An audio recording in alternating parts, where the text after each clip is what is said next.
American psycho call himself Jesus. Nori Chan Shuffle, butt heads like Beavis. Not an opportunity that I can pass up. Catapult past where I am to get my cash up. No, but it's not about that. Fulfilling my dream, yeah, it's all about that. Chasing the cheese, caught up in the mouse trap. Slow process. Hey, this is Philip Sayce, and I'm just saying a hello for RBC Bluesfest Fashion. To talk about Jeff Healey is it's something that brings up a lot of emotions every time I have an opportunity to talk about him. And you know, it was one or two notes that I would hear from him play, the first two notes of every night, even if he just walked on stage and was checking his guitar or his amp, and it sort of was like electricity shooting through my body. He just had such an incredible gift, and he was one of a kind, and I'm deeply grateful for every moment that I got to just stand next to him and watch how it's really done. You know, that's how you get it done. So in terms of imaging with what I was wearing on stage at that time, you know, I suddenly became aware that there were several thousand people at the shows.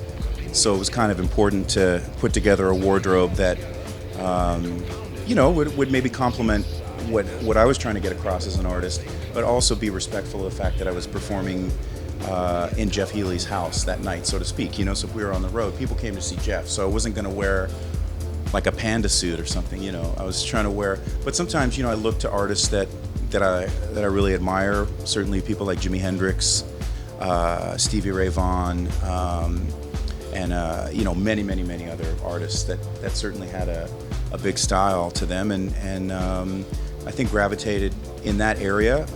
Then newer players, guys like Ian Moore, Doyle Bramhall came along. Doyle Bramhall II, and who were sort of continuing that legacy when I was, you know, and I've looked up to them as well. And then just, you know, I would go to Kensington Market in Toronto and see what I could find. So sometimes that was a big feather boa, and sometimes it was, you know, women's bell bottoms or whatever. I didn't really care. Join our game. They tell us, you see. You know, I see these experiences as you know, each of them are very unique, and it's one day at a time. That's the way that I'm trying to approach